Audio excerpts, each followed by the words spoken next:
Hi friends, it's time for the second quarter of Whips Be Gone. I have some big plans for the next 25 days. So goal one is to finish this Blackbird Design stocking from their monthly stocking collections from the January booklet. This one is called Winter Carnation. I mentioned in my previous video, I'm doing this up as an ornament for my daughter for the year 2021. This is what I've got going so far. I am stitching this in a bunch of color and cottons I pulled from my stash. Most of them are limited edition. We've got Fortune Teller from a Halloween box. We've got Christmas Tree from an older Christmas box. We've got this gold color and this red cinnamon color from a Black Needle Society box. We've got, I think these are from their standard lines, Hazel Brown and what is this? Fake is what I've pulled. I think those will all work nicely together.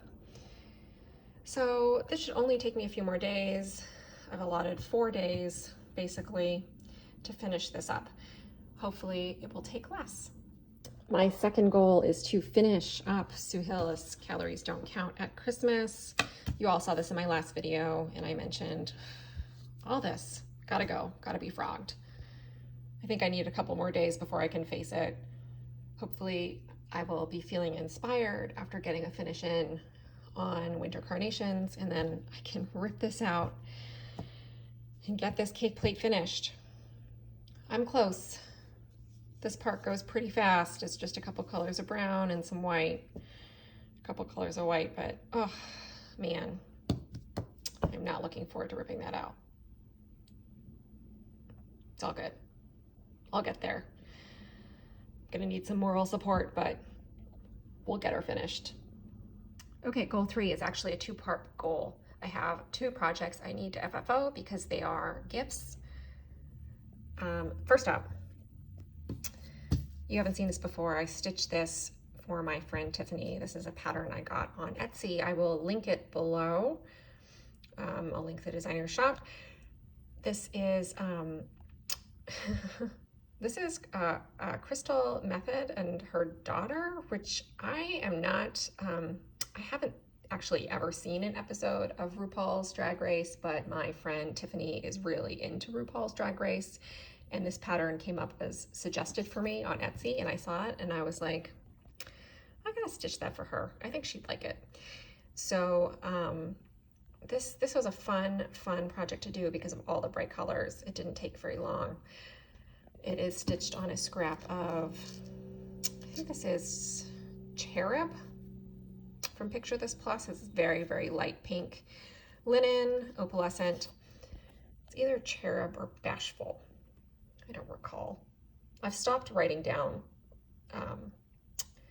what fabric and like when I started projects. I used to keep really good records and I've kind of let that go this year. And while it's nice to have one less thing to do, it means that I often don't remember what I've done. So maybe I have to get back to that in 2022. Anyway, I would like to FFO this as a pillow for her. I've already pulled the finishing fabric.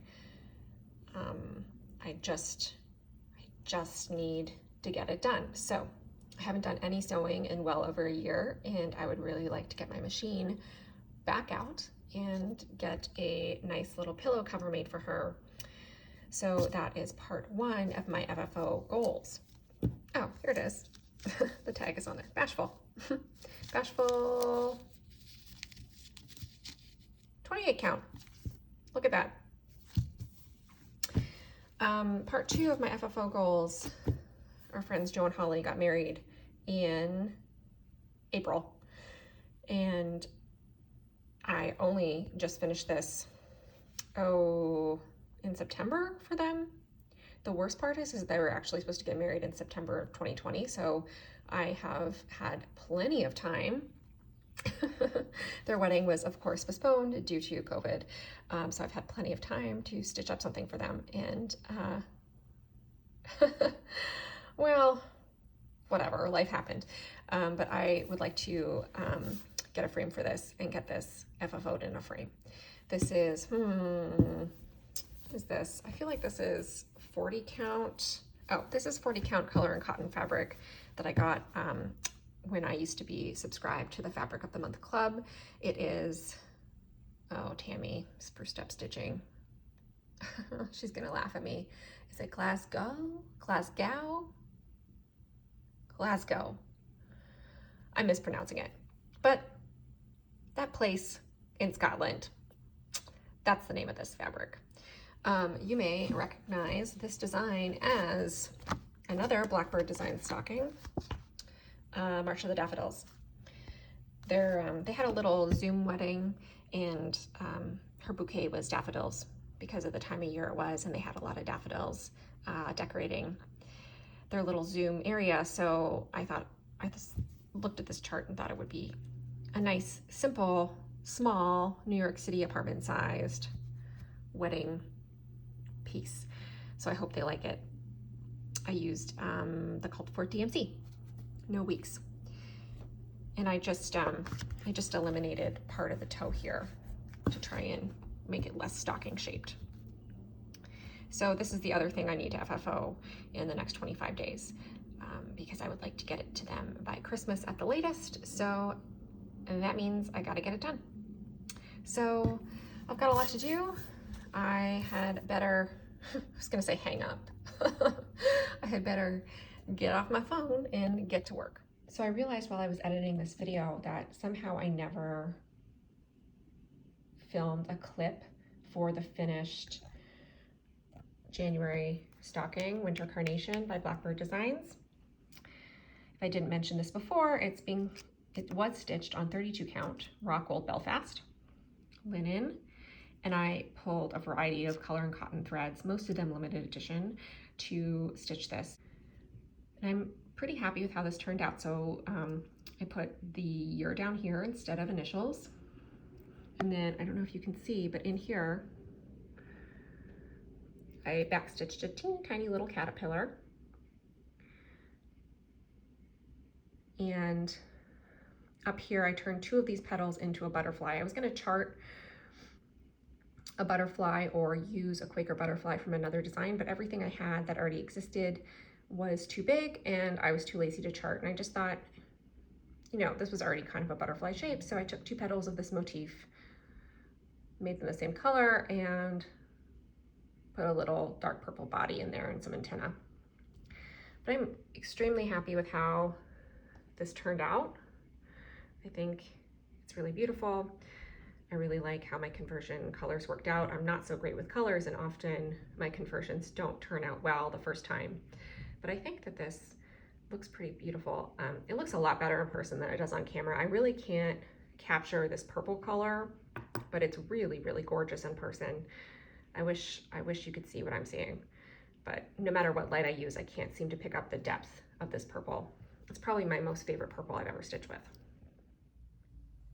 So Monday morning, wanted to catch you up a little bit on what I accomplished on Friday and the weekend.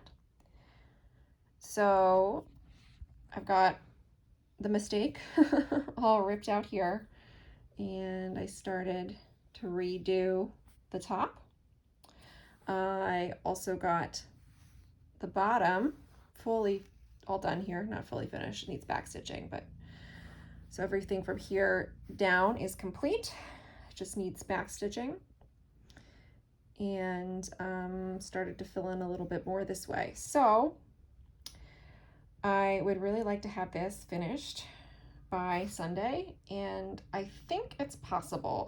I'm tasting a finish here, just this section left to do. So cross your fingers for me. I'm hoping I can get this all done by Monday morning, next Monday. Okay, it is Thursday, November 4th, and I have a finish. Finally. I actually finished the stitching, all the cross stitch on Sunday, and then it took me until today, Thursday, to get the back stitching done, because I just don't love back stitching, but it really makes it in this piece, and everything turned out okay. You can't even tell where my mistake is and where my fudging happened, right? I think it looks pretty good. So this is all finished up, and that's another WIP crossed off the list for the year.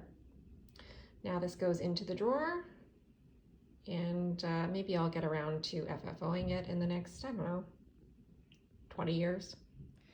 I have also been working on FFOing this. I think before I said I was going to turn it into a pillow, but I changed my mind and decided to turn it into a tote bag. The Missouri Star Quilt Company has a free video, which I'll link below, for turning like a charm pack into a couple tote bags. And so I'm using the same concept, or the same concept, because the great thing about the video is it's a tutorial for how to make any size quilted tote bag. So I'll link it for you below. And so this is going to be part of the front, and then I'm working on some teal and purple stripes for the back. And we'll probably throw a little bit of pink in there for the handles and the top and bottom of the bag. It's a bit much. It's a bit much, but I mean, this design is a bit much, right? Like if you're gonna stitch some drag queens and finish them into a tote bag, you might as well make the tote bag a bit much. I'll die on that hill. So I think I have about a week left in the challenge, so hopefully I can get this finished in time, and I will check back in with you shortly. So there's 6 days left in this quarter of WIPs Be Gone, and I intend to focus primarily on trying to finish up that tote bag I just showed you, and on framing that other small wedding gift you saw at the beginning of the video. Fingers crossed. I have to work this Sunday, but fingers crossed that I should be able to get both those things finished up if I can get a couple good nap days. I do prefer to stitch or knit at night before I go to bed. I just find it a little bit more relaxing than sewing or framing. And after I get my chores done, I like to spend at least 30 minutes in bed stitching or knitting and listening to an audiobook. Speaking of audiobooks, I am on a huge Agatha Christie kick lately. I think that I thought I had read some of her books before, but actually I was just so familiar with some of the plots and tropes because they're, you know, like so prevalent in pop culture. And I had never actually read any of her books, and I picked up a couple audiobooks, you know, through the library app, and just have fallen down this rabbit hole of Poirot and Miss Marple. And, you know, I read one of her most famous books, and then There Were None, which was really great. So I'm just like reading like British murder mystery after British murder mystery after British murder mystery by Agatha Christie lately. Not reading, audiobooking. But that's that's what I do at night before I go to bed. Listen to British murder mysteries and get a little bit of cross stitch going. So since I finished that Sue Hillis, I needed something else to work on, and I decided to pull out this Heartstring Stamplery Rachel Holmes. This picture isn't a great picture, and the lighting in here isn't really good right now, but it's got some really beautiful bright greens and yellows and pinks and blues. This is a eyelet section down here, a band of eyelets that I started. I think I had last had this out in September of 2020, so it's been a while, and I didn't even finish I didn't even finish the name Rachel. I stopped at the L. Why? So I'm going to work on this week. I owe a week of work on it for WIP Go anyhow. So if I can get 20 to 30 minutes in every night on it, hopefully I'll get some good progress. And if I'm feeling it, this might be my next focus for a finish. I don't have a lot of small things left to focus on finishing, so may as well pull out something I'm enjoying, right? So I guess I better get back to my murder book and get some stitches in. Okay, so it's Monday morning. Ignore the dramatic shadow being cast by my fire escape here. I managed over the weekend to get the bag pieced. So this is the front half, the bottom, and then this is the back side. And mostly quilted. I think I still need to quilt a little bit more in some of these big areas just to make sure it's sturdy and that the seams don't come out. That's a mistake I've made before, spacing my quilting too far apart.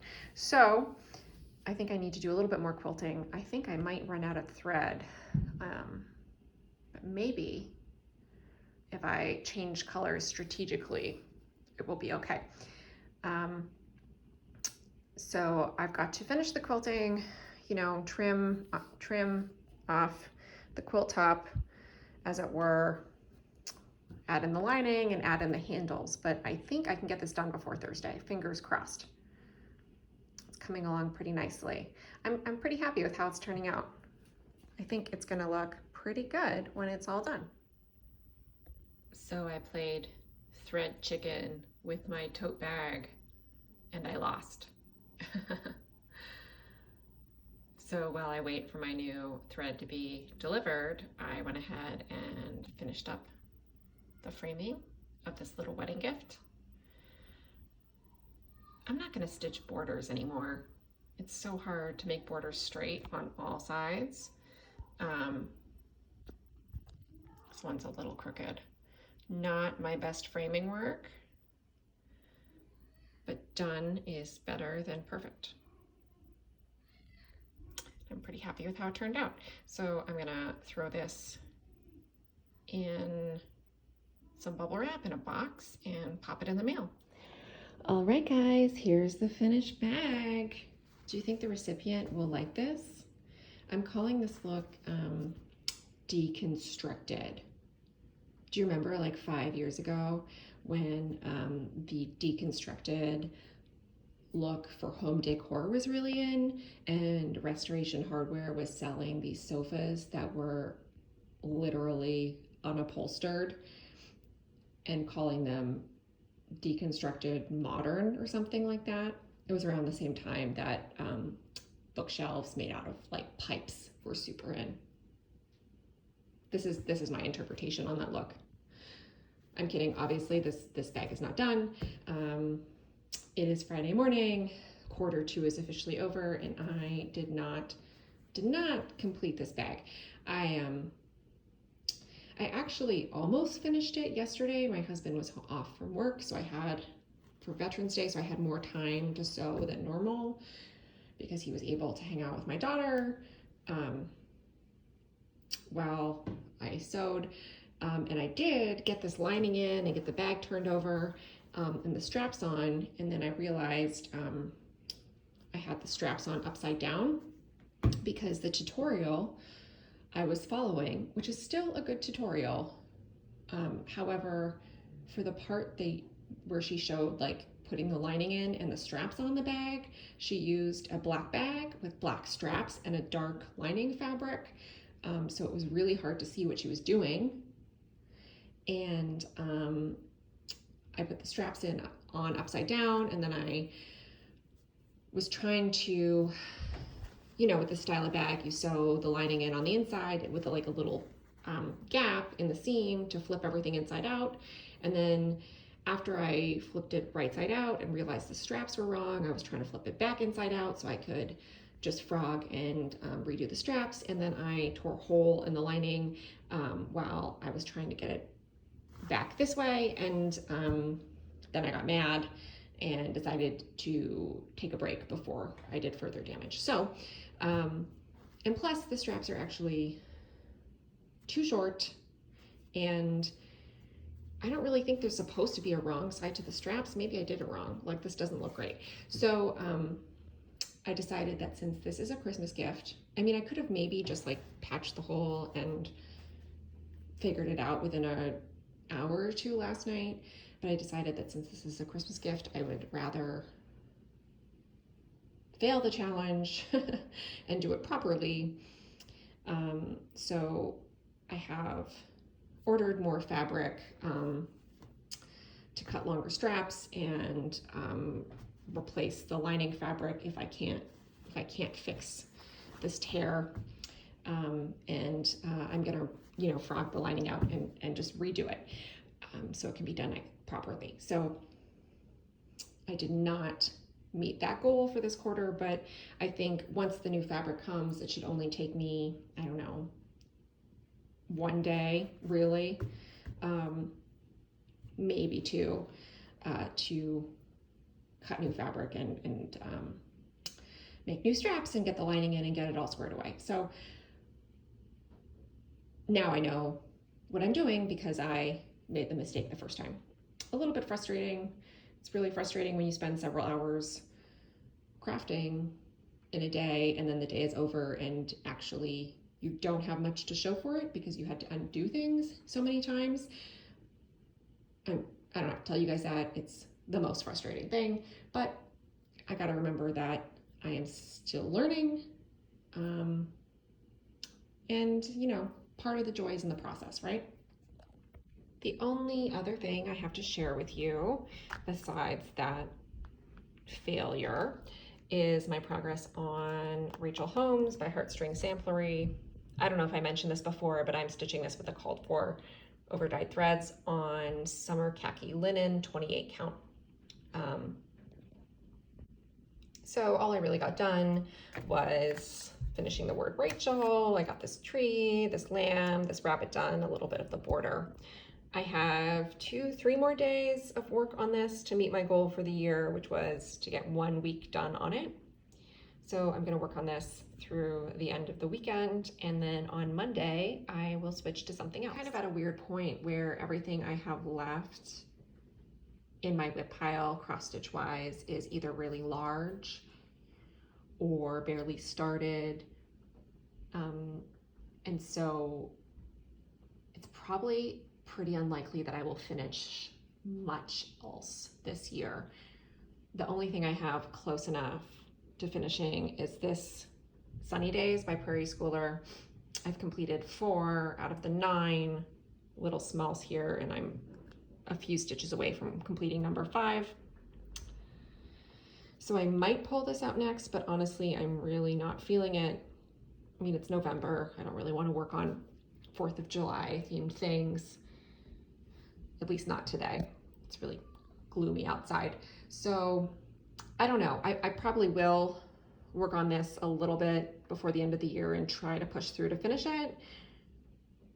But I'm not sure that I'm going to work on it next week. I need to think about it a bit over the weekend. And when I come back in my next video, you'll see what my Q3 goals are for the rest of the year. Something I did get accomplished this month was to get a couple more stitched pieces hanging on my remarkably bare walls. You can see my Parlor Treats duo there. Don't mind the glare. I think the star of this arrangement is really this piece right here. I'm kidding, of course. I went ahead and hung that frame there because I have a project that fits perfectly in it, but I did hang it an embarrassingly long time ago on the wall empty. So I want to go ahead and get this project washed and ironed and laced and put into that frame. It fits perfectly right in there. Anyway, I'm gonna go ahead and end the video here. Thanks for catching up with me a bit. I hope you're all making some great progress on your whips and on all your crafting. And if you're not making progress, I hope you're at least enjoying the process as I have been. And I will catch up with you again in roughly a month, I hope. And hopefully I'll have a little bit more to show you next time. Take care, guys.